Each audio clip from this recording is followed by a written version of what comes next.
Hello, everyone. This is Vikram Prakash, and you are listening to Architecture Talk. We are getting into the fall season of 2022, and we are starting it off with a two-header, a two-part conversation with my very good friend Ambrose Gillick, who is also a fellow podcaster. And today we are bringing to you part two of this conversation. Last time I was talking to him about his interest in participative design and his critiques of that. And today I turn to his interest on what you might loosely describe as sacred architecture. And that takes us, as usual, as is my want, and certainly is Ambrose's want, in many different directions. And I hope with that introduction, you enjoy this conversation. All right, here we go. Architecture is really the art and science of turning fiction into fact. Sometimes kind of real architectural life interferes with intellectual architectural life. There is no such thing as architecture. All right. So, Ambrose, thank you so very much for making time again to continue our conversation, which I thought was really fascinating and enjoyable last time. I like how you think about things and how you think live, so to speak, in conversations, which is a great thing. And I'm also engaged by your openness to speculate and think about how things are and how they might connect and not connect. So last time we did a pretty good journey through your work and interest in various modalities and politics of engaged scholarship or participative design, non-professional practices and their influence on the city and architecture and what that means and how that connects to certain architectural trends, certainly in the 70s and the 80s. And we also started to touch on briefly how you became interested in sacred architecture, or specifically urban Catholic churches, many of them modernist, brutalist structures, beautiful, beautiful buildings, and their ambiguous status today, as some of them are facing preservation issues and complicated relationships with their community. And I think that's roughly where we were in our conversation last time. And I thought we'd pick up somewhere over there, and I'll just ask and give you the opportunity to, backtrack and speculate if you would like, is, how do these two areas of your interest connect more theoretically? I'm interested in what is the sort of intellectual framing, the epistemological and ethical framing of these two projects. How you connect them via some kind of an epistemological framing. Does this therefore lead into a direction of sort of kind of a liberation theology thinking? Freire pedagogy of the oppressed, which is very much based in the Latin American Catholic Church. Is that how would you derive your roots in that way, or would you derive them in some other way? Thank you for that lovely introduction and for inviting me back to kind of finish our conversation, I suppose. So they are, in my mind, there's a kind of Jesuitical idea of theology as a kind of seamless garment, which is a reference to the garment that obviously the Roman soldiers in the crucifixion story cast lots for. There's this that Christ wore on his way to his crucifixion. And I like this idea of the seamless garment, that there is a holistic totality to the human experience, and that I spent quite a lot of time trying to think about how distinct, as you say, epistemological framings actually connect in my imagination and in my experience of the world. And it can get a bit complicated. It's not an easy thing, and one can make, it's not perhaps a very sensible thing, certainly as an academic, to try and do that, because there are these very well-defined disciplinary boundaries that one is sort of required to respect. That's, I think, increasingly breaking down, and we have these kinds of interdisciplinary and more recently transdisciplinary research approaches. In fact, in the UK now, much research funding, particularly within the humanities and social sciences, requires transdisciplinary teams to get involved. And transdisciplinarity, just to be clear, as I understand it, and I think I'm correct in this, is a form of research which is pro-justice. So if interdisciplinarity is about integrating knowledge frameworks to create deeper, richer pictures of reality, of a phenomenon, whatever it is, then transdisciplinarity works to use that towards justice-orientated ends. Anyway, that's where I'm at now. But where I got to, so when I was at Sheffield, I was doing my master's in architecture at Sheffield. The head of school there was a man called Jeremy Till, who is partner to the very excellent British architect Sarah Wigglesworth, who had a very kind of pro-poor and probably feminist bent to her practice, still does, very well respected architect. So when I was there was a man there called Peter Blundell Jones, and he's passed away very young. He was a phenomenal scholar who had cut his teeth, I think, at the Architects Association in London, and had written a book on Hans Scharoun, the great sort of late modernist, postmodernist architect, European architect. But he was a master at kind of ruminating and talking about the connections between things that you wouldn't necessarily find connections in, particularly in the field of architecture. So my tutorials with him, because he was my tutor for my dissertation, which I chose to do on Lincoln Cathedral.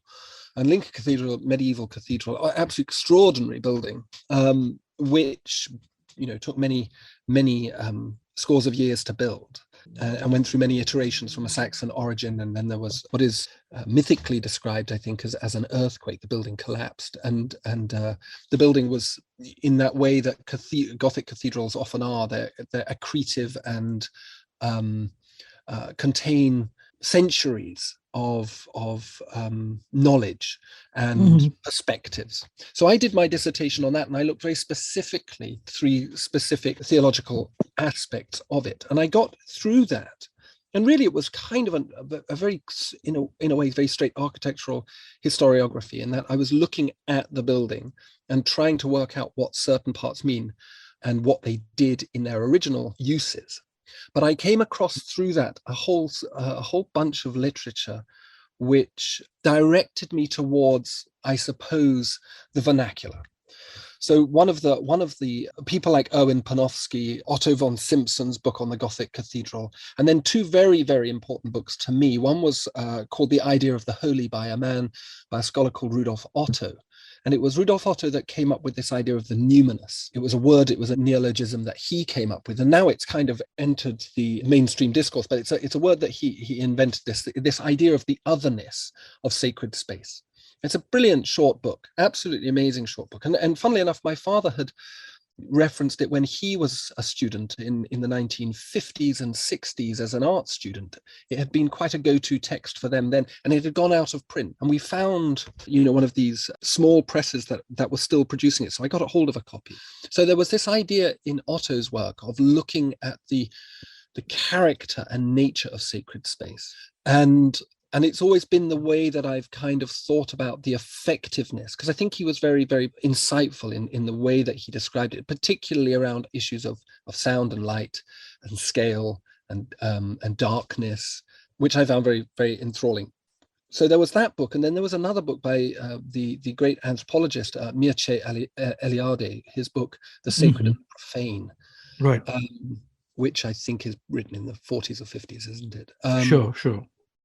And that's a much wider book in which he's kind of trying to define through material culture. He's trying to define the mindset of the sacredly orientated person. And he uses examples from all over the world to kind of come up with a series of key concepts that tie them all together in terms of the way that they produce sacred space. And what was for me interesting about Eliade's book is it located the logic of sacred space, which in the most contexts is sort of popularly understood as being huge buildings by representative architecture. But he locates the origins of these in very, very folk practices. And he uses certain things, certain ideas. For example, the axial quality of, for example, sacred space, the way that it has this kind of role in connecting the earth and the cosmos, the terrestrial world and the heavenly world, through the forms and structures of the spaces, and then also in the ritual uses of these spaces by ordinary people. So he uses, for example, indigenous Aboriginal Australian people's religious practices as a really clear example of the way that this actually works. So it was these two things. So I was struck very, very much by these two books, but that led on, as I said, into kind of starting to look at the idea of the vernacular as the driving force behind representative architecture, that the origins of what we see as high architecture, architect-designed buildings, actually find their logic, their reference within the folk practices, the indigenous practices of communities of people. Interesting. And this is not a kind of an exceptionalist idea of what constitutes indigenous community. It's not saying, you know, the Yurok Indian peoples or I don't know, Anglo-Saxon British people, you know, people of Anglo-Saxon, you know, it's much more kind of complex, hybrid, synthetic than that idea. And it was also, I wrote that, and then I went, and I think I mentioned this in the last time we spoke, I went over to the States. My wife was, my girlfriend at the time, who's now my wife, had taken a year abroad, from Berkeley. And she went back to finish her minor. And after she had finished, we went up and spent time with the Yurok Indian, in the sort of the area of the Yurok Indians in North California, Southern Oregon. And I started thinking about it, carried on thinking about it then. And then I came across this particular social justice fighter, a woman called Dorothy Day, who was a New Yorker. She's American. She finished up in New York, I think. And she and a man called Peter Moran set up something called the Catholic Worker Movement. And the Catholic Worker Movement is sort of Catholic socialism. And their perspective, Peter Moran and Dorothy Day's perspective on, so they're in the post-war period where there's been this kind of cataclysm of the Second World War, and the threat of nuclear war then pervades the public consciousness post Nagasaki and Hiroshima. And they are looking at a way of reconstructing society to pick up the pieces of the kind of pathologies that were starting to develop in that post-war period of, I suppose they probably read the First and Second World War, that horrific period in European history and East Asian history, as a manifestation of capitalism. I think it's a fairly reasonable interpretation of those events. And Dorothy Day uses this really interesting idea that they decide what they're going to do is they're going to live in the gaps in capitalist society. They're going to find spaces in capitalist society to reconstruct a new civic and new civilization. And Dorothy Day uses this. She says that to reconstruct society, you have to start with these three. It's a threefold process. You start with cult, you move to cultivation, and you end up with culture. Cult being what you worship, cultivation what you grow, and culture what you make. And I carried that with me, that idea that the worship practices that you see, for example, in medieval cathedrals, and I saw again in India, in very bottom-up approach to Hinduism that I encountered. And I claim no expertise in Hinduism. I've read some Gandhi and I've read various bits, but I've not any expertise here. But when I was there was this very interesting moment where I was staying in a relocation settlement called Sadanagar on the west side of. Yeah, we talked about that last time. Yeah. Yeah, Mhm. and there was the man going to work in the morning on his motorbike had run over a snake on his way to work. That was when I was there for the first time. And when he came home, he brought some flowers and some fruit and to place at this place that he had killed this snake as a kind of homage, I suppose, sacrifice, I suppose. When I came back the second time, that site had become an actual temple. They had built an actual small temple on there, and it was tended by two little boys, and you know, not inconsiderable in size, 5 meters cubed, I would say, with gates and a shrine, and two little boys who went to one of the local schools. They would get up every morning. So this was just 100 meters from where I was staying. Get up every morning, and they would clean it, they would sweep it out, and they would rearrange the flowers, and they would bring new flowers and incense and so on and so forth. And this very rapid transformation of this very rapid production of a sacred architecture through very, very grassroots religious practices just was it was a wonderful example of what Dorothy Day was talking about, this cult leading to a cultivation, leading to culture. It was immediate. And that's kind of how I kind of square that circle. It's that I think that shall we say, pro-poor architecture, genuinely effective pro-poor architecture. And you might see this in the work of someone like Balkrishna Doshi. You might see it in the work of someone like Ralph Erskine or Leon Krier, I think,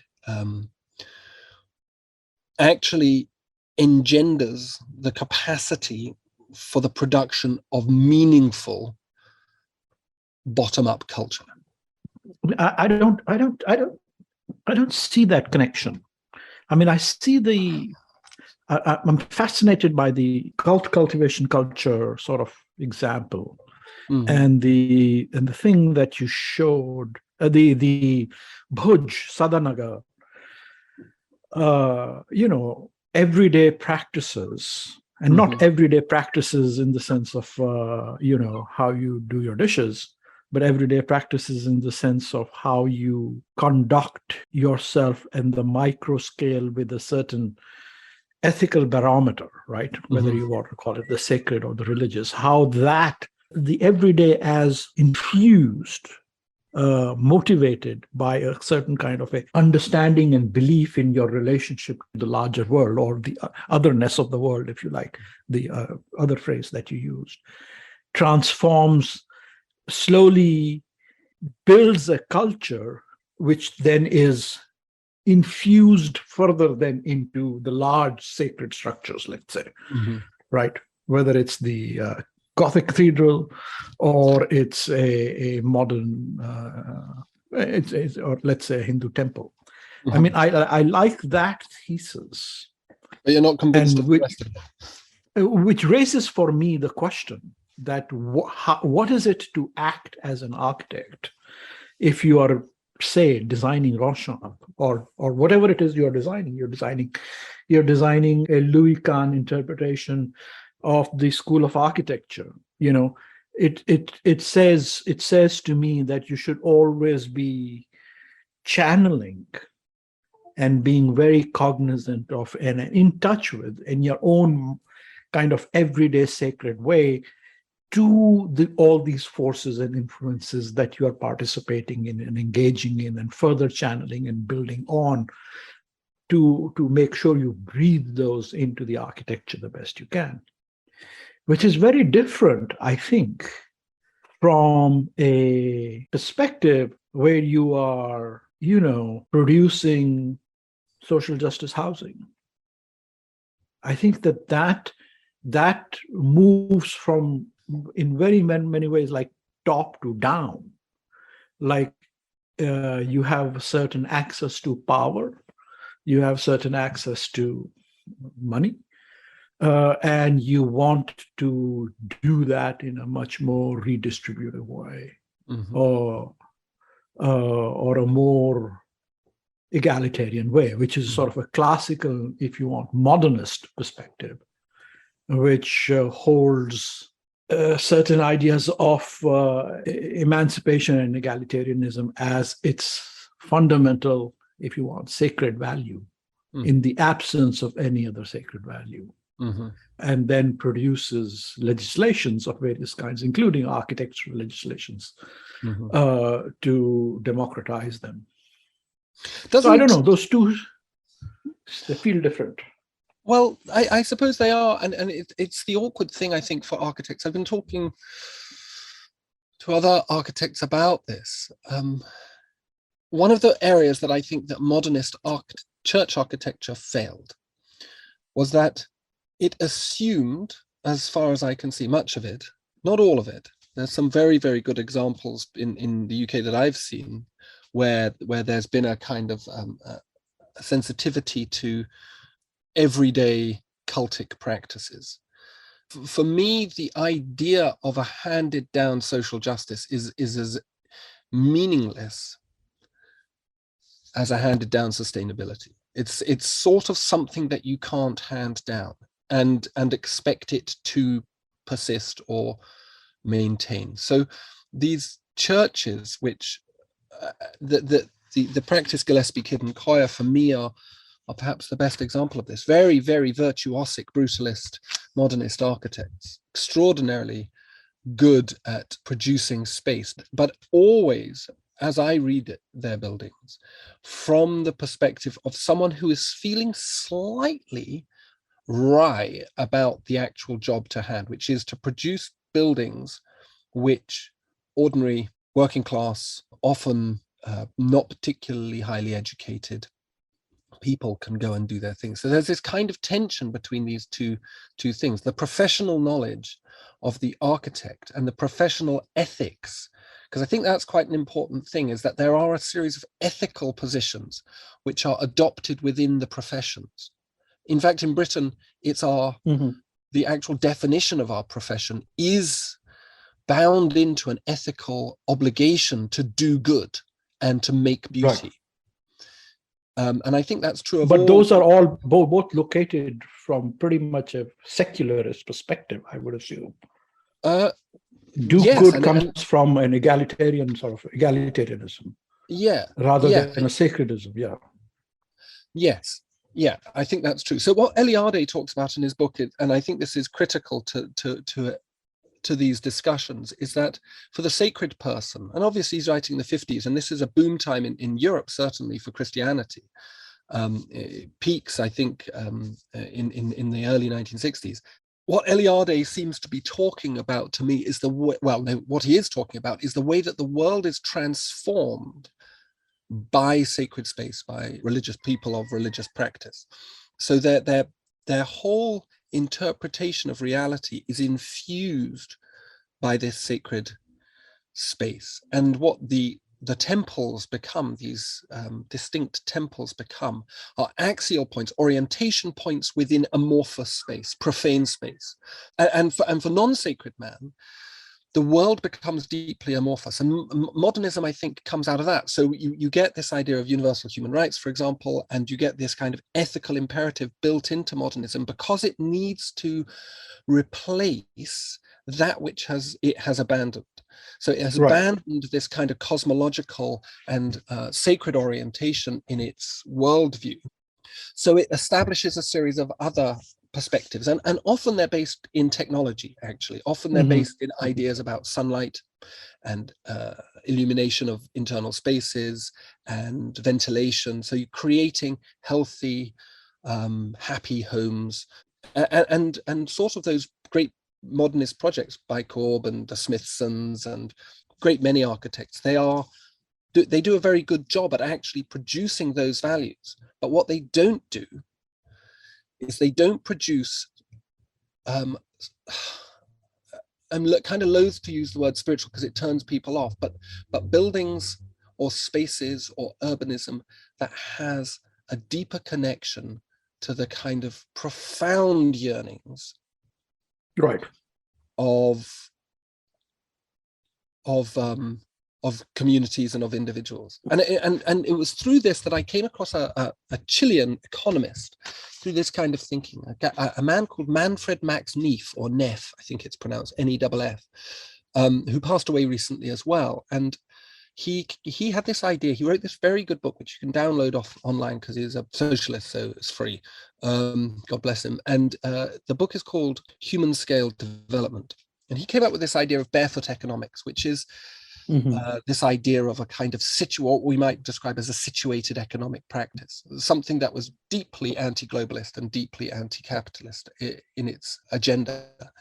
But in this book, Human Scale Development, he challenges the Abraham Maslow's idea of a hierarchy of human needs, this very, very influential, I think massively influential idea of the satisfaction of human needs. So you have these two contrasting, you have professional knowledge and local knowledge. And in modernism, what you get is Maslowian thinking, which says that to make people happy, we must satisfy this hierarchy of human needs. So we start off by giving them a house and a shelter, and what they want is shelter.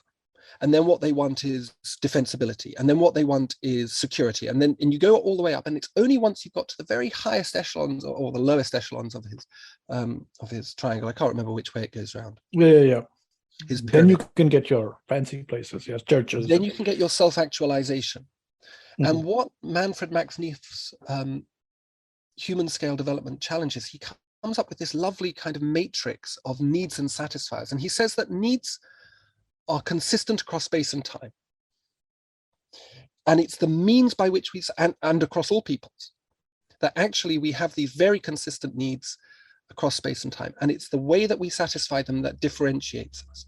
But actually, the other point that he makes is that they are not satisfied in a kind of linear way. And I think this is really interesting. There might be something of the post-colonial here, because one of the critiques of Western post-Enlightenment thinking is that it's very much about a temporal progressivism, that things are getting better, and they get better in a kind of linear way. And what Max Neef is proposing is that people satisfy their needs in a holistic and almost, it's not chaotic, that's very much the wrong word, but it's a non-linear way. And I saw this again in India, where you see people, and there's a very good paper written by a young academic who's now, I think, at Berkeley, a guy called Salazar. And he had done research into post-Maharashtra earthquake. Alex Salazar, Alex Salazar, you know him? Yeah, just professionally only, Okay. And but he had pointed out that a lot of that housing that was produced in Maharashtra after the earthquake there, which was in the late 90s, I think, had been abandoned almost immediately because it failed to correspond to strange, what we might see as straight, from a utilitarian or pragmatic modernist idea, strange desires about location and proximity to, for example, family graves, or relationships of putting water closets, toilets within houses. And so people had, and the way that these post-disaster settlements built by Gates Foundation, Ford Foundation, IMF, World Bank, whatever it is, they assumed a Maslowian hierarchy of needs, and they had failed to recognize that people need to satisfy their most deeply and profound psycho-spiritual and social needs simultaneously. And you see this when, and so Hunashalap in Bhuj, they were very clever about this. They understood this. They understood that if you wanted people to feel at home, you needed to, for example, enable the ritual practices of homemaking in the production of the home, which might involve the blessing by the priest, the blessing of the threshold as the house was built, or the installation of a shrine within the house, a puja room within the house, immediately, not when you've got a bit more money, but as one of the primary things that you have to do. So I actually do think that this is where the modernist project fell down. I think this is where it errs, is that it assumed it assumes its values, which are universal values, to be satisfied first before self-actualization can occur. And I fundamentally disagree with that. I think that okay, that's a long answer. So say we go with that thesis. We are children of the Enlightenment, right? And modernity and modernism. Yeah. And owe much to, whatever you want to call it, science, reason, and all these processes. Perhaps one of the challenges of the modernists was they tried to repurpose the sacred or sort of reinvent in the form of the poetics or poeses of some kinds, abstractions of various kinds, right? Corbusier's search for the modular, for instance, this wild goose chase he went down on, looking for magical numbers. Frank Lloyd Wright did it at Taliesin as well. It's They all tried to invent a new sacredness for modern times, and many times get accused of repurposing sort of secularized Christian eschatologies of various kinds, including the idea of the Garden of Eden as, the net zero city can be seen as a kind of a new Garden of Eden, right? I mean, we're going to make these perfect secular paradises. We're going to restore paradise on earth, and the entire ecologicalist technological thinking can be said to be that kind of thinking.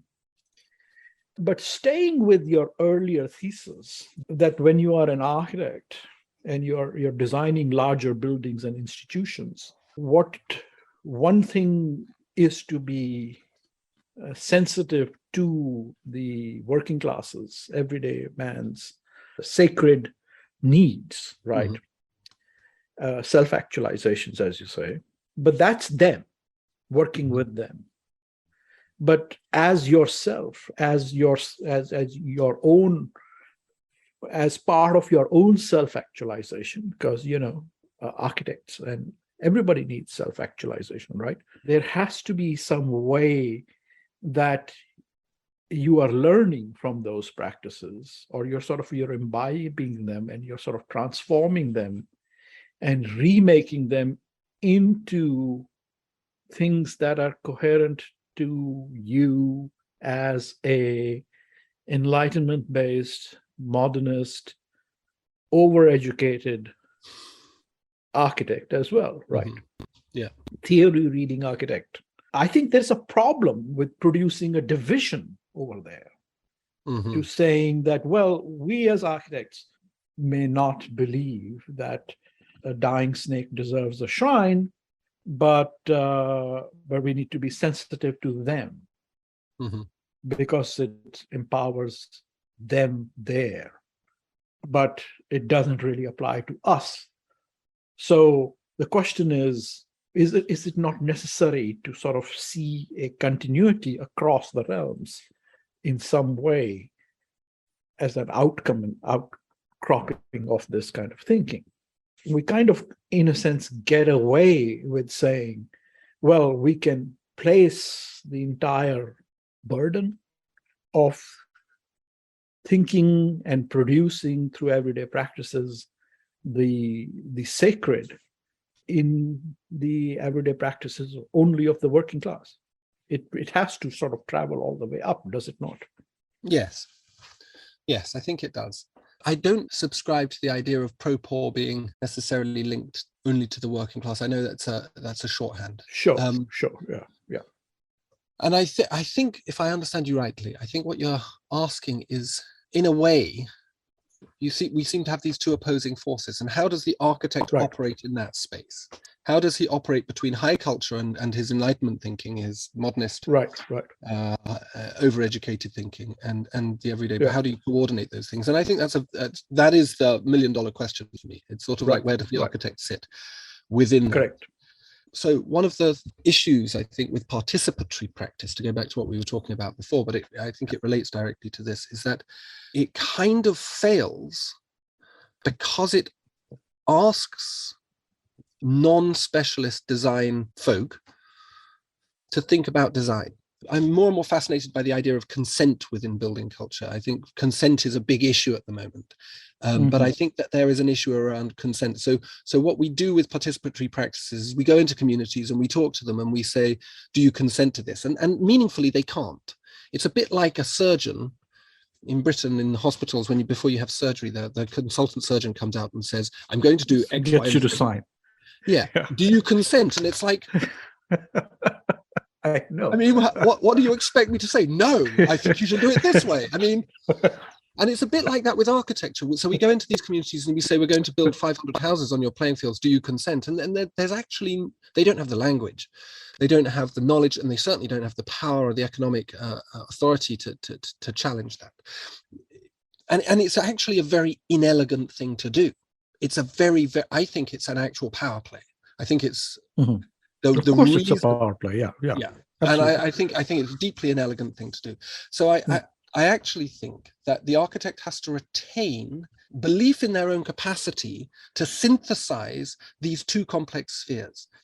I think Frank Lloyd Wright was very good at this, but I think occasionally Corbusier got there as well. And there are other architects who do it very, very well. I think Louis Kahn probably was a bit of a genius. Louis Kahn spent a lot of time thinking and working on this question, much more than everybody, than certainly Corbusier. Yeah. And Frank Lloyd Wright looked at it much more from a Emersonian theosophist perspective, not so much from a everyday practices perspective, sort of from the beginning, always a kind of a revolutionary perspective. Yeah. But anyway, go on. You were So I think what it is that we have a job as an architect to be able to look and see very clearly at what the values and the knowledge that people have, and be humble in the face of them. I think that's a tricky thing, because our education doesn't tend towards humility.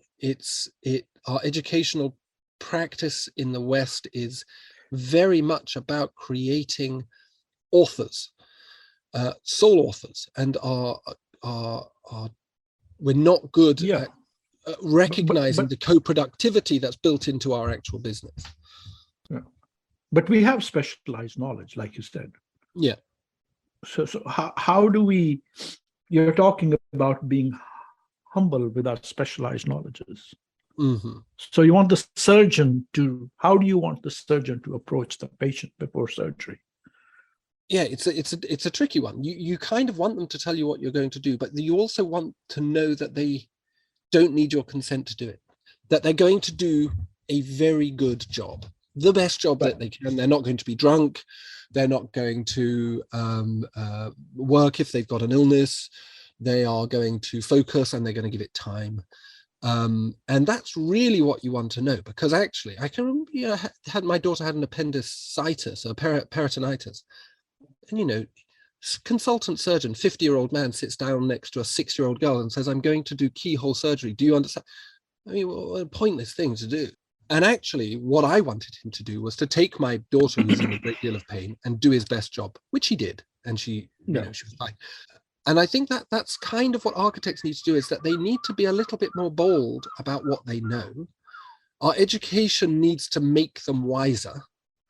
We need to have them, and I think this comes back to a kind of anthropological or ethnographic perspective, where they actually have to learn how to talk and speak and see people. And I don't mean just watch them, but actually see them and actually hear what they're saying, and to actually observe them in a meaningful and generous and elegant fashion, so that you don't look down on the poor, and you don't look down on the middle classes, and you don't look down, or you don't look up to the wealthy, and reify their or make a virtue of their affluence, of their power. You kind of have to be this fulcrum between these, between their everyday values and the genuinely emancipatory potential of modernist architecture and space making and urban planning. So we have to be much better at what we do, I think. And it's complicated. And it's complicated as an educator because you have so little time with them. So to try and get them to start thinking like, so it's a lifetime's work. And I would in no way suggest I'm even anywhere there. But I'm doing a little project at the moment with a community group, and we're doing these various iterations. We're basing it around play, public play. So I'm building these little interventions, each one slightly different. I started off with something very big, and it was kind of like a big screen, and it created this enclosure, and there was an activity within it. And then I deconstructed it. I watched and I listened, and we did some kind of feedback sessions, and almost like therapy sessions, actually, with very vulnerable communities that I'm privileged to be working in. And I changed it, and tomorrow I'm taking it out for its 5th iteration, and it's now become something that kind of fits in the back of a car. It went from something that I needed a lorry to bring it to something that's very, very small. Mm-hmm. Because actually, increasingly, what I'm realizing is that they didn't need architecture. They needed something to do with architecture. They needed the capacity of spatial manipulation. So this project has taken maybe 5 months, and a series of small grants have given me the capacity to kind of rebuild. And I'm using that architecture as a device of actually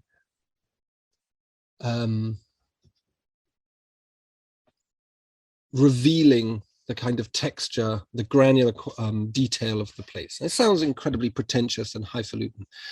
Basically, what I'm doing is I'm going in there and I'm doing some stuff, and then I'm watching how people react to it. And I'm using that as a way, and then I'm speaking to the people and saying, what did you think about this? Was it any good? How would you do it differently? On a kind of theoretical level. And I think that's perhaps how architecture needs to operate. And this goes back to this idea of cultivate culture, is that you go in with the smallest possible thing, but the most profound thing, and you watch what happens, and you allow the process, the natural organic processes of development to start occurring. So you kind of work as an instigator of action, rather than applying the logic of institutional power to a place and saying, this is what is good for you. I feel very uncomfortable with these kind of oppositions, that either it's applying or simply watching, see what happens. I feel like actually it's a much more complicated process, much more entangled, much more intertwined. And that's why I liked the earlier description you had about, if I try to parse that snake and that temple, that's very Brahmanical. One could, come down heavy on it. That comes straight from top down. It's internalization of Sanskritized culture, if one wanted. But there are reasons why those kind of practices were developed even at a Brahmanical level. And they were not totally divorced from everyday practices. So, and I think there is a sort of thing that goes up and down, and the barometers keep moving. And these sort of what we call levels of culture, everyday culture, low culture, middle culture, high culture, even while we acknowledge that they are, of course, laced and skewed by power and money. No questions about that. Even while acknowledging that and overall subscribing to a general modernist enlightenment, egalitarian ethic, right? Even while doing all of that, the processes to sort of move in that direction, like you said earlier, I think it was referring to us, cannot be, start with some basics and sort of see what the everyday people want and then slowly move it up. It has to be a process which changes the entire system, slowly changes the flavor of the entire system, so that there has to be some revisions in the practices and thoughts and theologies and epistemologies, both of the upper class Brahmins, let's say in this case, architects as Brahmins, there's no reasonable continuity there. And the localization of the Brahmanical worldviews. Yeah, I know, I think you're right. And I'm painting a very kind of, I do appreciate, I tend towards kind of didactic kind of binaries because it makes life a little bit simpler. But I think you're right. One of the things that I think in that research on sacred architecture that I've done is that you do always see that co-production between institutional epistemologies and perspectives and power and low culture. And the way that is balanced is where I think when it's balanced, when there is a symbiosis, you get truly phenomenal buildings. And when it goes out of whack, it never goes out of whack in favor of, or it rarely goes out of whack in favor of the poor. It normally goes out of whack the other way. So you get this imposition of course. idea. Yeah. Although you do see in a lot of the kind of enormous informal settlements that have become consolidated, concretized in a way, like Dharavi in Mumbai, or Kibera in Nairobi, where you've got the opposite happening. And then you've got, so in both those cases, you've got a lack of kind of professional competence and a lack of agency of the instruments of state and the civil society. And then on the other hand, you've got too much. And then neither of them work effectively. What I think where you get a balance is you have the architect and in their extremely precise knowledge and capacities, particularly their technical capacities, but also in the way that they enable the voice of the voiceless or the quieter people to have a play, not necessarily in the definition of the architecture itself, not necessarily in the definition of the urban plan or whatever it is, but they provide a framework in which organic processes of everyday life can occur. And you see that in really good, you see that in every vernacular settlement in the world. That it obviously, when you look, Amos Rappaport's House, Form and Culture, an amazing book, but the idea that the political doesn't play a role in this is where it kind of, there is a very strong political thing. So I think you need to, yeah, you're right. There needs to be a kind of recognition of the value of the high culture and of the government and of statecraft and of development practices and of money, the value of money in making good settlement occur. Yeah, I think. Ambrose, what an amazing conversation yet again. Thank you so much. Thank you for all the work you do, your podcast, and for spending time with me again late in the evening for you. Thank you so much for inviting me. I've really enjoyed it. Thanks a lot, Ambrose. Thank you so much.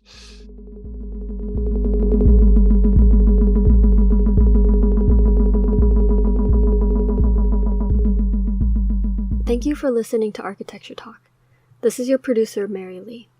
We hope you enjoyed the conversation, and if you did, please subscribe and rate us on iTunes or Spotify. We would also love to hear from you if you have any suggestions on new topics or guests. You can always reach out to us on our website, Facebook, or Instagram. Thanks again, and until next time, this is Architecture Talk.